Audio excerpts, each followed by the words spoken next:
The call that changed everything. The sun was just beginning to rise over Palo Alto. The morning haze painted the sky in soft oranges and purples, and the world seemed calm, almost unaware of the storm about to break into one man's life. Sundar. Pichai sat in his study, surrounded by silence, sipping tea from his mother's old porcelain cup. It was his quiet time, a ritual before the chaos of the day unfolded. Outside, the leaves fluttered gently, the distant chirping of birds barely piercing the stillness. It was the kind of peaceful moment that reminded him of his childhood mornings back in Chennai, his father reading the paper by the window, his mother stirring chai in the kitchen, the smell of jasmine mixing with the dusty scent of earth after a night of rain. He leaned back in his chair, phone on silent, laptop closed, eyes half closed. Just for a moment, he let his mind drift back. The warmth of his home in India, the cracked cement floors, the sound of bicycles outside, the tiny black and white television that barely worked. The way his father used to look at him, not with pride, not yet, but with a quiet hope, like he was silently rooting for him. That's when the phone rang. A sharp, jarring vibration tore through the quiet. Sundar frowned. It was rare for his father to call, especially at this hour. He picked up the phone slowly, noticing the name flash across the screen. P.A. He answered. Hello, Appa. On the other end, silence. Then a cough. Then his father's voice, softer than usual, thinner, like wind trying to speak. Sundar. Can we talk?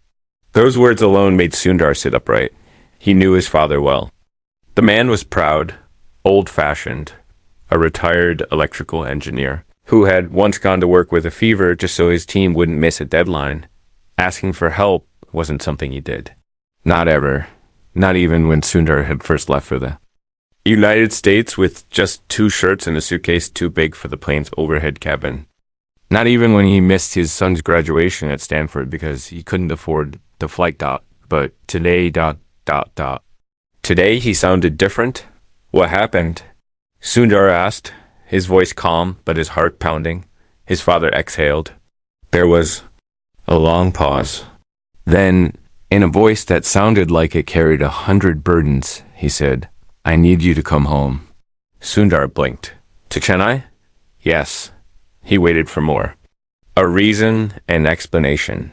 Anything. But all his father said was, please. For Sundar, that word please was more powerful than 1,000 cries. It was the word his father never used. Not even when Sundar was young and stubborn and reckless. It was a word that meant something was terribly wrong. Sundar stood up, already reaching for his laptop, logging into his calendar, canceling meetings. Before he even knew why, he booked the earliest flight. The plane ride was long and restless. Sundar stared out of the window most of the time, his mind swimming with thoughts. Something didn't feel right. It wasn't just that his father had called, it was how he had sounded. Fragile. Not physically, necessarily, but emotionally. And for a man like Venkatraman Pichai, that was worse. When Sundar landed in Chennai, the air felt thicker than he remembered. More humid, the roads looked narrower, the horns louder. He had returned to this city many times in the past, sometimes for work, sometimes quietly to visit his parents, but this time, it felt like something else entirely. He took a taxi to his childhood neighborhood. As they passed familiar streets, he saw the little flower shop where he used to buy roses for his mother. The old cinema hall that still hadn't been renovated. The corner tea stall with the dented tin roof. Everything looked the same. And yet, everything felt different. When he arrived at the old apartment complex, he paused. The building looked older than he remembered. Paint peeling off the walls, rust on the gate. But the garden was still there, lovingly trimmed, probably by the same gardener who never spoke but always smiled. He climbed the stairs slowly, his suitcase in one hand, heart in the other. His mother opened the door. She looked tired, not in the physical sense, but in a way that pierced deeper eyes, dimmer, smile weaker, hands trembling just slightly. She hugged him, and he felt how light she'd become. Amma, he whispered, is everything okay? She pulled back and looked into his eyes. Your father, he needs you. He walked into the apartment, expecting to find his father in. His usual spot reading the paper, glasses low on his nose, grumbling about politics. But instead, he found him in the corner room, sitting in a chair, staring at the wall. The moment Sundar entered, his father turned, and Sundar's breath caught. There were tears in the old man's eyes. Not just tears. Something deeper. Shame. Fear. Guilt. His father stood up slowly and walked over, his hands shaking. He took Sundar's hand in his own and said something Sundar never imagined he would hear. I've made a mistake. Sundar felt the floor beneath him shift. What do you mean? His father sighed and motioned for him to sit. Once they were face to face, the old man began to speak. Slowly at first, then faster, as if afraid that if he didn't say it all now, he never would. A few years ago, I made an investment with some friends. It seemed like a good opportunity. They said it was safe, high returns. I didn't want to tell you or your mother because I wanted to surprise you. I wanted to give something back. Sundar listened silently, heart sinking. But it was a scam, his father whispered. I lost everything. Our savings. The house. Your mother doesn't even know yet. Sundar's world tilted. His father, the man who had taught him everything about logic, integrity, discipline, had fallen into a trap. And then his father, I borrowed money to cover it from people I shouldn't have, and now ... they want it back. Sundar stood up. How much? He asked. His father hesitated. It's not just the money. It's what I signed to get it. I put the house under collateral, and if we don't pay back within 7 days, they'll take it and more. Sundar stared at the cracked walls of the home he grew up in. The memories etched in every corner. The laughter, the tears, the sacrifices, all now hanging by a thread. He took a deep breath. Why didn't you tell me sooner? His father looked away. Because you're Sundar Pichai, CEO of Google. You have the world on your shoulders. I didn't want to be another weight. Sundar knelt in front of him, took his hand, and said, You are not a weight, Appa. You are the reason I can carry anything at all.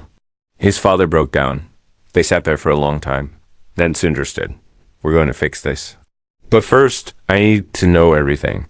Names, numbers, documents. We don't have time to waste. His father nodded. But just as Sundar turned to leave the room, his father said, There's one more thing.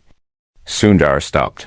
The man I borrowed from, he's not someone you can just pay and walk away from. He's dangerous. He's been threatening your mother. He said ... He said he knows who you are. Sundar froze. He said if I don't give him double the amount in 7 days, he'll destroy everything you've built. For a moment, the world fell silent. Only the sound of the ceiling fan creaked in the distance. Sundar turned slowly, his eyes meeting his father's. He had faced boardrooms, competitors, media storms, but nothing prepared him for this. I want his name, Sundar said, voice calm but burning with quiet fire. His father hesitated, then whispered, His name is Arjun Thakur. He's not just a loan shark. He runs something bigger. People are afraid to speak his name. Sundar didn't flinch. Then it's time someone did. He walked out of the room, heart pounding, mind already calculating. But what he didn't know yet, ... was that Arjun Thakur had already made his first move. Asterisk the man in the shadows. Phone in Sundar's hand felt like it weighed 1,000 pounds. The moment he heard that voice, calm and deliberate, like a predator toying with its prey, something inside him shifted. He'd faced global crises, political pressure, even death threats during controversial product launches. But this was personal, and that changed everything. He sat still for several seconds after the call ended. Not because he was afraid, but because he understood the gravity of what had just happened. Whoever Arjun Thakur was, he wasn't just threatening his father. He was making it clear that Sundar Pichai, one of the most powerful men in tech, was now under his microscope. This wasn't just a debt collection, it was intimidation. A chess game that had already begun before Sundar even landed in Chennai. He looked across the small room. The floor tiles were faded, the ceiling fan wobbled. With every spin, and the smell of sandalwood mixed with mothballs lingered in the air. This house, this humble apartment, had seen his entire journey from a boy who shared one room with his parents and brother, to the man who would one day lead a company that touched the lives of billions. And now it was under threat. He stood up, walked over to the window, and stared out into the night. The street below was mostly quiet, save for a few barking dogs and the occasional scooter buzzing past. But somewhere in that darkness, Sundar knew Arjun Thakur was watching. And Sundar intended to watch back. The next morning came too quickly. Sundar hadn't slept. His eyes were tired, but his mind was sharper than ever. He had spent the night reviewing every document his father could find: loan agreements, transaction, slips, even text messages printed from an old Nokia phone. None of it made sense at first. The numbers were astronomical. The interest rates were absurd. And worse, there were several large, untraceable cash withdrawals. It was clear his father had been manipulated, coerced, even into a trap that went far beyond a simple loan. His father had always been meticulous, careful with money. So how had this happened? The answer came in the form of a single photo buried under a stack of papers. It was of his father sitting across from a man in a dark kurta, shaking hands. The man's smile was unsettling. Behind him stood two others, one holding a briefcase, the other scanning the surroundings with eyes like a hawk. Written in neat handwriting on the back were the words, "Investment Partnership, January 2023. A. Taku Group." Sundar stared at the photo for a long time. "This is him." He asked his father. His father nodded, slowly. "Yes. He told me he was a businessman helping retired professionals. He said it was a private equity project, safe, secure, even showed me fake approvals." I believed him. Sundar's jaw tightened. He turned the photo over again. "Do you know where he is now?" His father hesitated. "No, but people talk. They say he runs things from an old textile mill on the outskirts of the city, near Sedapet. Nobody goes there. Not unless they want trouble." Sundar said nothing. He simply tucked the photo into his jacket pocket. His mother brought him breakfast idlis and coconut chutney. Just like old times, but Sundar barely touched it. Instead, he pulled out his laptop and opened a secured connection. He wasn't just going to solve this with money.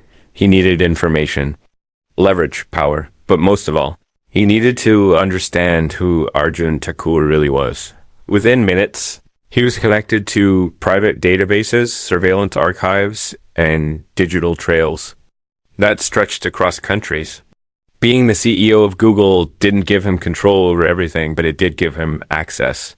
And sometimes access was everything. He ran the name Arjun Thakur. The results were terrifying. Dozens of show companies, unregistered real estate, holdings, offshore accounts, connections to political figures and criminal cases that had mysteriously disappeared from the courts. Most disturbingly, several names associated with him had gone missing: journalists, whistleblowers, former partners. Sundar scrolled down, heart heavy, breath shallow. This wasn't scammer dot, this was a syndicate dot, and his family had stumbled right into the center of a dot later that day. Sundar decided to visit the textile mill. He didn't tell his parents. He dressed. Simply jeans, old sneakers, a faded shirt, no security, no entourage. He wanted to go in as a man, not a brand. But inside, he carried a recorder, 2 encrypted backup phones, and something else, something that had kept him alive through years of negotiation with the toughest people in the world. Clarity. He hired an auto rickshaw instead of a car. The driver was hesitant when he heard the location. Double quotes or ... "Are you sure you want to go there?" "Just take me," Sundar said quietly. The ride was bumpy and slow. As they neared the Sedapet industrial outskirts, the buildings became more abandoned, the walls covered in graffiti and rust. Stray dogs roamed near trash heaps, and power lines hung low like tangled webs. The textile mill loomed ahead like a haunted relic. It had 3 floors, shattered windows, and a gate barely hanging onto its hinges. But Sundar noticed something odd. The place looked abandoned, but there were fresh tire tracks outside. The grass was trimmed. And above the entrance hung a single security camera. This place was a mask. He got out, paid the driver, and walked toward the gate. A man stepped out from behind a pillar. Tall, muscular, face like stone. You're in the wrong place, mister. Sundar smiled, calmly. I'm here to meet Arjun Thakur. He called me last night. The man narrowed his eyes. For a second, it seemed like he might refuse. Then he reached for a walkie-talkie, mumbled something, and nodded. Palo. Me. Inside, the air was thick with dust. But beyond the first corridor, the DK gave way to something else, a modern office. Hidden within the ruins was a glass-walled chamber, sleek furniture, surveillance monitors, and 4 men in black watching every screen. And at the center of it all sat Arjun Thakur. He looked nothing like Sundar had imagined. He was young, maybe late 30s, well-dressed, charismatic. He rose as Sundar entered, arms open in mock welcome, the mighty Sundar Pichai. What an honor. Sundar didn't smile. You've made this personal. And that was your mistake, Arjun chuckled. Come now. Don't be so dramatic. Your father signed a deal. I upheld my part. He failed to pay. I have the legal documents. Everything clean. Coercion isn't clean. Intimidation isn't legal. Threatening my family. Arjun raised a hand, interrupting. Please, don't bore me with moral lectures. You and I both know the world doesn't run on clean hands. It runs on leverage. Sundar took a slow breath. What do you want? Arjun stepped closer. Money? No, I have plenty. What I want is visibility, legitimacy, and you're the man who can give me that. Sundar blinked, confused. I want a favor, Arjun continued. A few product placements. Algorithms. Adjusted. Help with a little startup I'm backing. Nothing that'll get traced to you. Just a little push. And in exchange, your father's debt disappears. Your family stays untouched. And no one ever has to know. There, it was not money, manipulation. He wanted access to Google's ecosystem. Power through digital backdoors. Control disguised as influence. And if I refuse? Sundar asked, his voice low. Arjun's smile faded. Then your father pays the price. And you lose everything. Not just your job, your name, your legacy. The world is built on perception, Sundar. And I'm very good at changing how people see things. For a moment, the silence in the room felt like it could shatter glass. Then Sundar turned to leave. You'll have my answer soon. As he stepped outside, the weight of the conversation pressed down on him like a boulder. He had 7 days to save his family. His legacy, and perhaps something even greater, the truth. But the more he thought about it, the more he realized he couldn't fight this with money or threats. He needed something stronger. He needed to go back, not to Silicon Valley, but to where it all began. Asterisk, the forgotten friend. Wind on the rooftop was warm that night, swirling around Sundar like a whisper. From the past, he sat cross-legged, the old rusted diary in his lap, its pages yellowed and fragile. This was where he used to come as a teenager after school, after arguments, after dreams too big for his tiny home. It was here that he had written down his wild ideas about machines and chips and systems that could one day change the world. But more than that, it was here that they used to sit, he and Arvind Menon. Arvind had been more than just a friend. He was a mirror, equally brilliant, equally curious, but cut from a different cloth. Where Sundar was patient and methodical, Arvind was fiery and impulsive. Where Sundar saw problems, Arvind saw loopholes. They had grown up as brothers, challenging each other, pushing limits, daring each other to reach higher. But something happened after college. Falling out. A betrayal Sundar never talked about. Turn the page of the notebook again, and there it was scrawled in thick ink, uneven letters. Arvind knows how to break anything, even rules. He exhaled slowly, the weight of the years pressing down on him. If he wanted to take down Arjun Thakur, he needed a mind that didn't think like the corporate world. He needed someone who understood the shadows, Someone who could dive into the dark web, into illegal databases through firewalls and fake identities, and pull out the truth like a magician pulling doves from ashes. Arvind had become that man. After their falling out, he had joined the Indian police force, but not as a traditional officer. He went deep into digital forensics and cybercrime.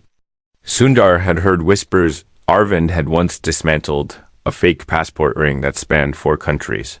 He had exposed child trafficking rings using hacked chatroom logs. He had done things most people wouldn't dare imagine. And now Sundar needed him. But would Arvind even speak to him? The next morning, Sundar made a few encrypted calls through a trusted contact at the Indian Ministry of Technology. He didn't use his name, just a burner account. He asked for a secure meeting. Off the record. Confidential. The answer came 2 hours later. Meet me at the old library. 4 p.m. Come alone.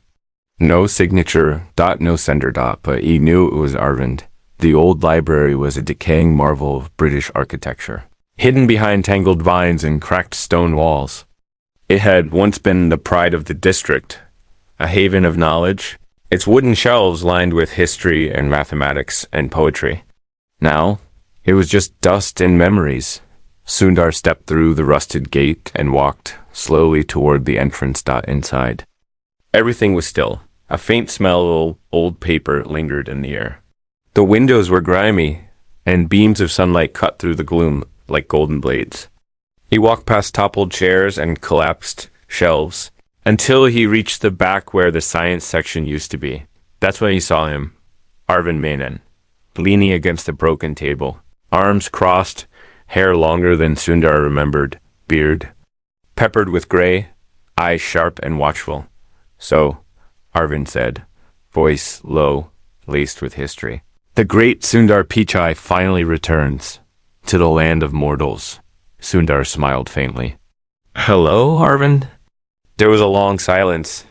Then Arvind walked forward and punched Sundar in the shoulder hard enough to hurt. That's for vanishing. Sundar rubbed his shoulder. I didn't vanish. You disappeared the moment you got that scholarship. Arvind interrupted. Stanford changed your email, but you changed your soul. That's not fair. And what you did was. Arvind's voice cracked slightly. Another silence. Sundar lowered his eyes. I'm sorry. Arvind's jaw clenched, but after a long moment, he sighed. You're not here to apologize. You're here because you need me. Yes. Arvind nodded, then talk. And so Sundar told him everything. About his father, the scam, the threats, the visit to the textile mill, the hidden operation, the offer, and most importantly, Arjun Thakur's demand. As Sundar spoke, Arvind's expression darkened. He took mental notes, interrupting only to clarify dates, amounts, and names. By the end of it, he looked like a soldier ready for war. I have been tracking Thakur for 3 years, Arvind said finally. He's not just a criminal. He's an ecosystem. Data theft, cryptocurrency laundering, biometric exploitation. He's connected to politicians, cops, even foreign intelligence, but no one's ever been able to touch him. His money cleans his trail. Every witness disappears. Can we expose him? Sundar asked, not with courts, not with press, not with evidence. Then how?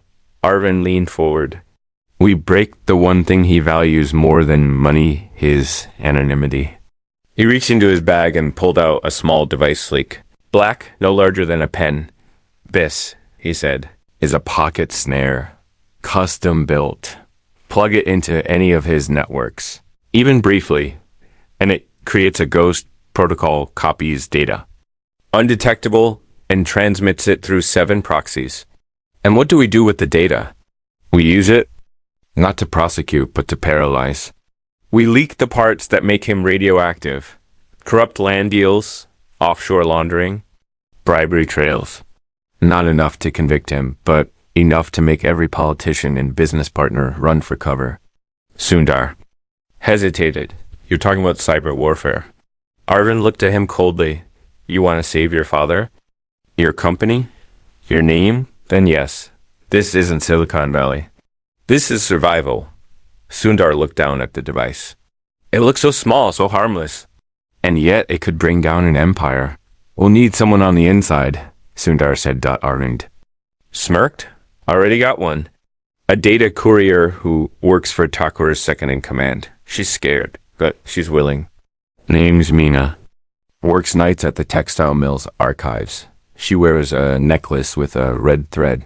She'll be waiting for you tomorrow. You just have to get the device to her. And if I get caught, Arvind's smile faded.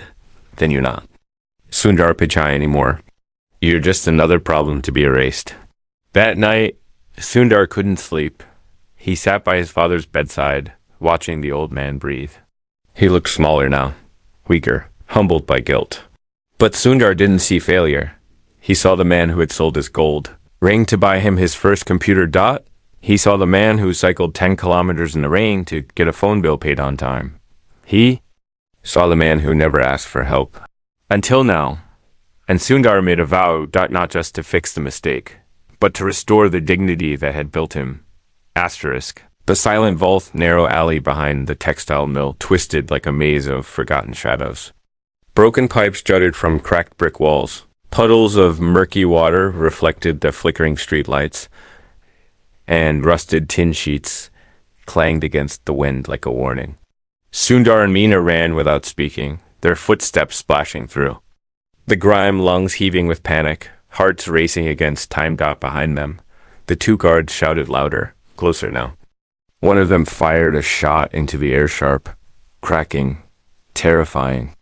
Meena stumbled, but Sundar caught her arm and pulled her forward. They slipped around a corner, ducked beneath a crumbling staircase, and squeezed into a space so narrow only desperation could make it feel safe. They pressed their backs to the wall, breathing in shallow gasps. Above them, boots thundered past, shouting, curses, then silence. Meena peeked out, her chest rising and falling like waves in a storm. They didn't see us?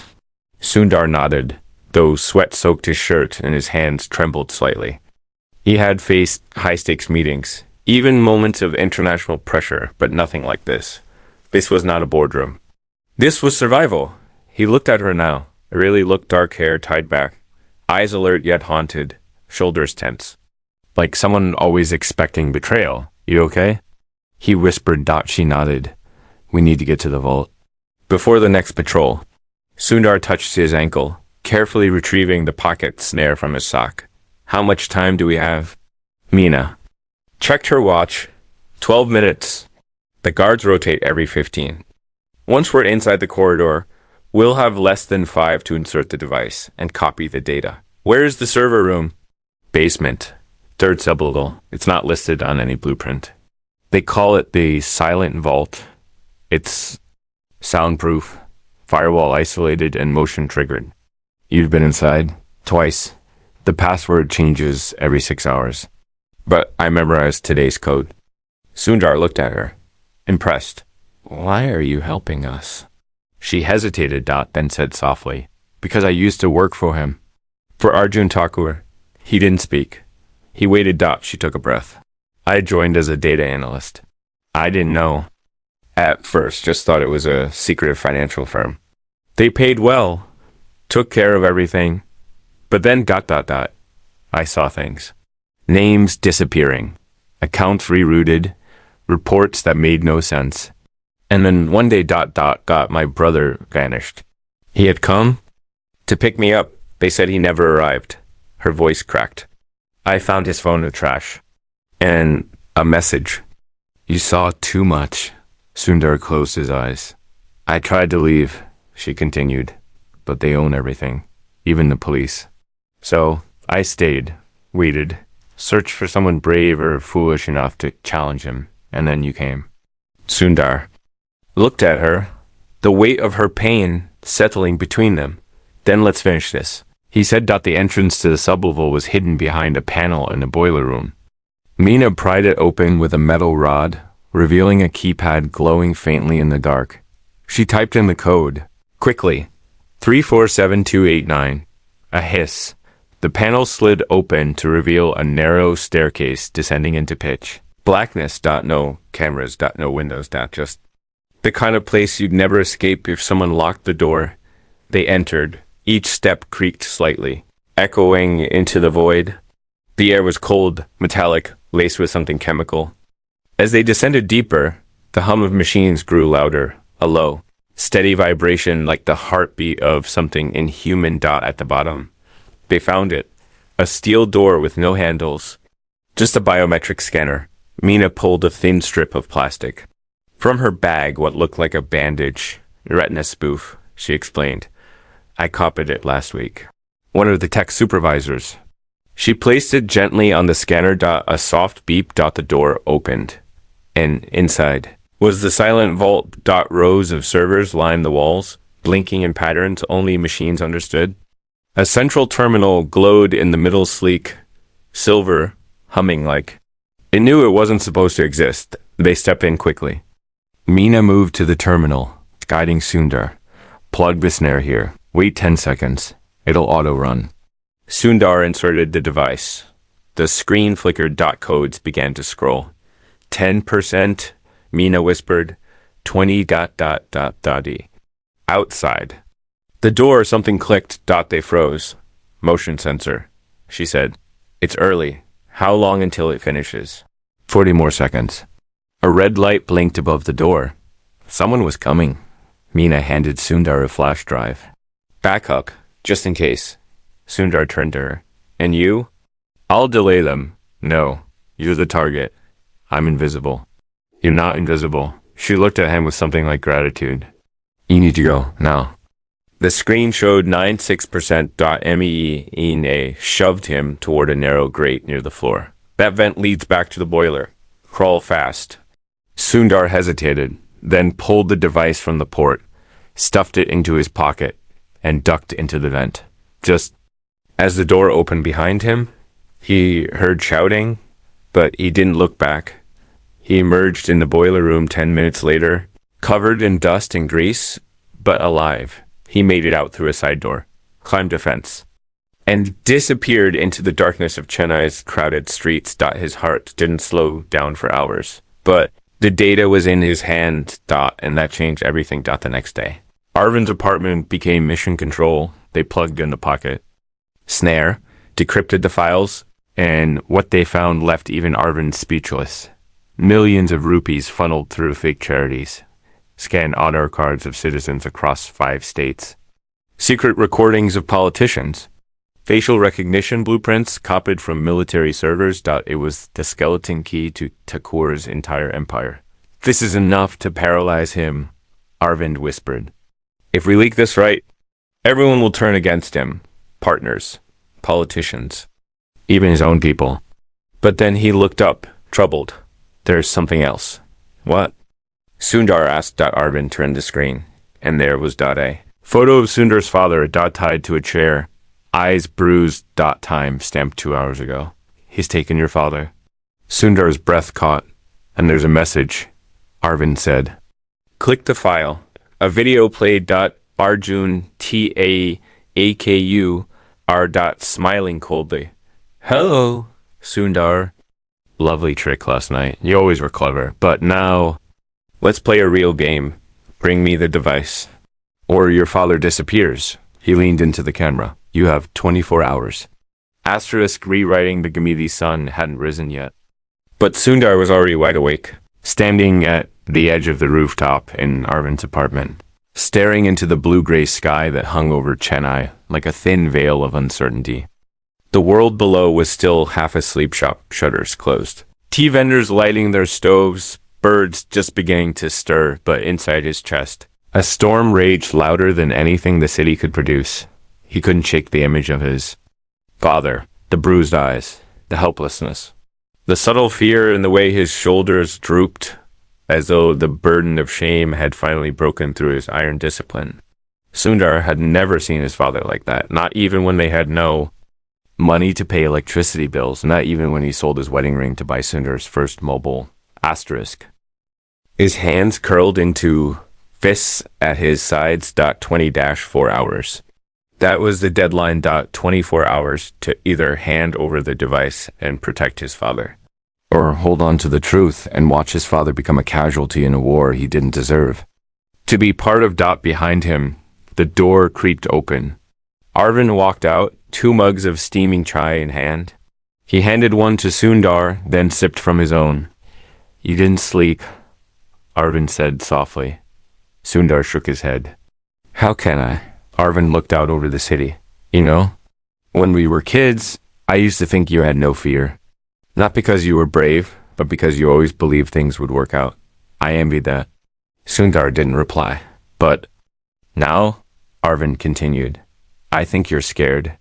Not of losing, but of not being able to protect everyone at once." Sundar looked down at his chai. The steam curled upward like smoke from a battlefield. "You're right," he said quietly. "I built my life trying to solve impossible problems, but this is different. This is my father, and no matter how many equations I write, no formula can guarantee his safety." "Then we don't write a formula," Arvind said. "We write a trap." Sundar turned slowly, eyes narrowing. "What are you thinking?" Arvind set his cup down and unfolded a large paper map on the rooftop table, an old architectural layout of the textile mill compound, smudged and torn but still legible. "We know Cocker's ego is bigger than his sense. He thinks he has us cornered. That's the perfect time to hit back."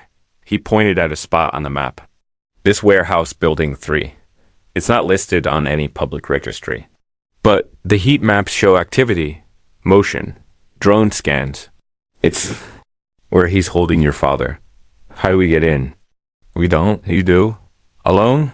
"Not quite." Arvind pulled out 2 small cases from his bag, each containing a thin lens and a black chip. One is a live transmitter. The other is a mimic drive. It'll mirror the real pocket snare, but with false data, still dangerous looking, but ultimately worthless. He'll give Thakur the fake one, and the real one, already being duplicated across 4 anonymous servers. Timed release. "We leak it the moment your father is safe." Sundar's mind spun as he pieced the plan together. The risk was colossal. One wrong move, and it wouldn't just be his father's life in danger. It would be Arvind's, Mina's, and everyone who had dared to resist Thakur. "You trust the source?" Sundar asked. Arvind nodded. Mina confirmed it. "And she's already sent out a coded message? If you're not out of the warehouse within 12 minutes of entry, she activates a failsafe that triggers the leak anyway." Thakur won't have time to react. Sundar took a deep breath. It was elegant, dangerous, but elegant. "Then let's do it," he said. At 8:47 p.m., Sundar arrived at the warehouse gate, dressed in the same plain clothes he had worn to his first meeting with Thakur. No security, no weapons, no reinforcements. Just the mimic drive in his jacket and the transmitter lens embedded in his left contact. He was met by 2 armed guards who scanned him head to toe, then patted him down, rough and suspicious. "He's clean," one of them muttered into a walkie. Steel door groaned open. He was led down a dim corridor, the sound of his footsteps bouncing off the cold concrete. Every wall was lined with CCTV cameras, and every 10 feet there was a man with a rifle. At the end of the hallway stood Arjun Thakur. He leaned casually against a table, dressed in white, smiling like a wolf who knew the cage had closed. "Mr. Pichai," he said, right on time. Punctuality must be part of the Silicon Valley culture. Sundar didn't smile. "Where's my father?" Thakur gestured behind him. A curtain was pulled aside, and there he was, Venkataraman Pichai, tied to a chair. Conscious but pale, lips split, eyes swollen. Sundar's breath caught in his throat. "Alive, as promised," Thakur said. "For now." "I brought the drive," Sundar said, pulling the mimic device from his jacket.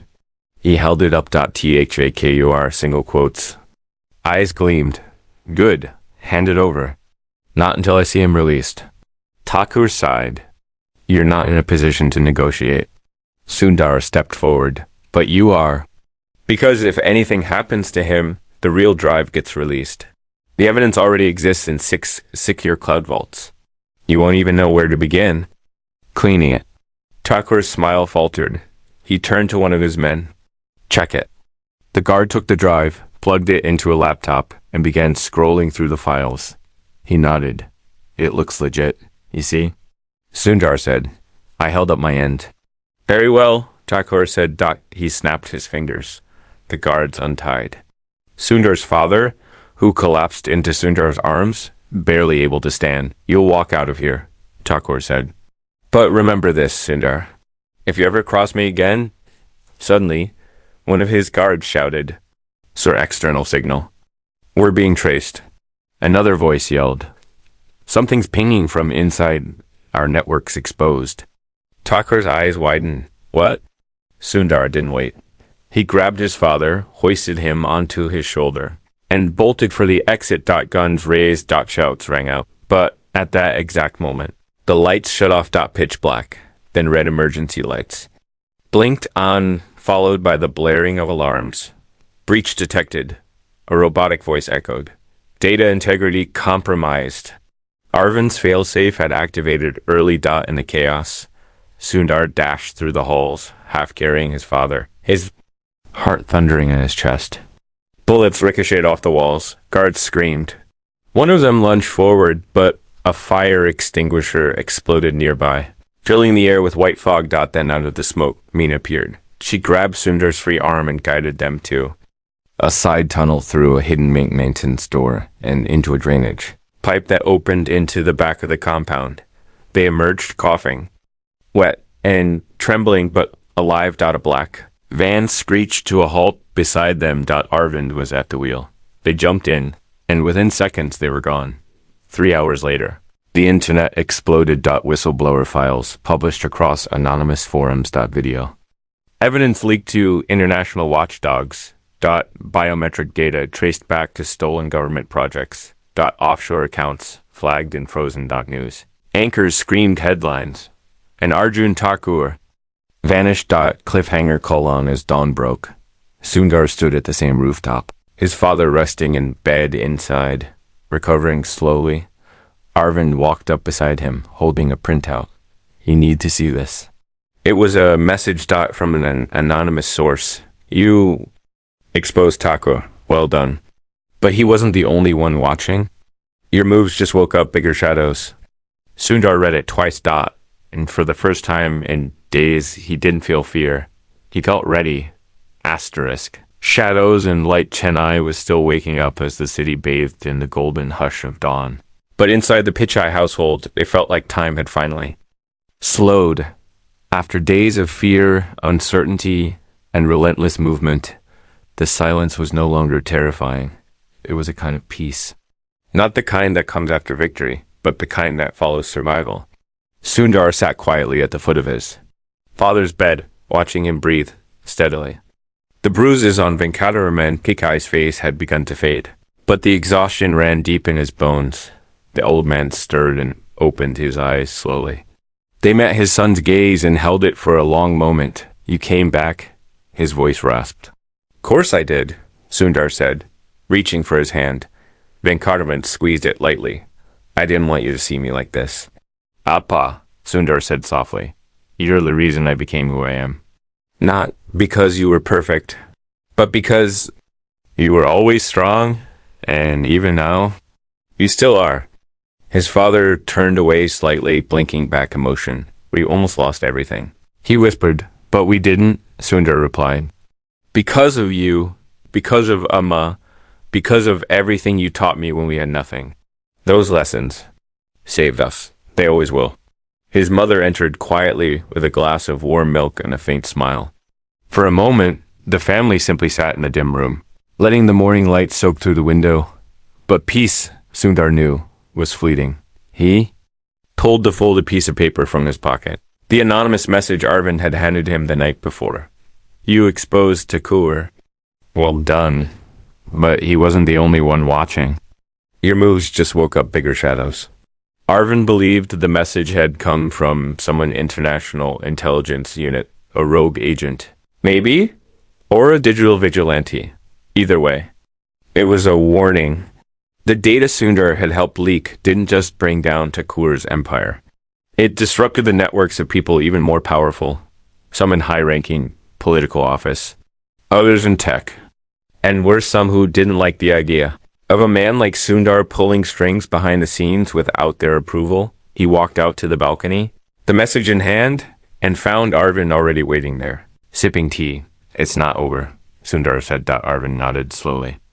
No, but the rules have changed.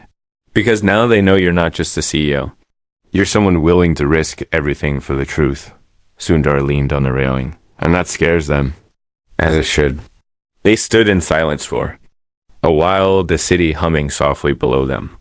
The scent of fresh idly batter wafted from a nearby home, and a child giggled somewhere in the street. Life went on, unaware of the war that had been fought just a few nights before. What happens now? Sundar asked. That depends, Arvind replied. You could walk away, go back to your world. Google, campuses, innovation labs. Forget this ever happened. And if I don't, Arvind smiled faintly, then you'll need people. Not just coders, not just thinkers. Warriors, truth tellers, people willing to work in the dark so others can live in the light. A resistance? Call it whatever you want.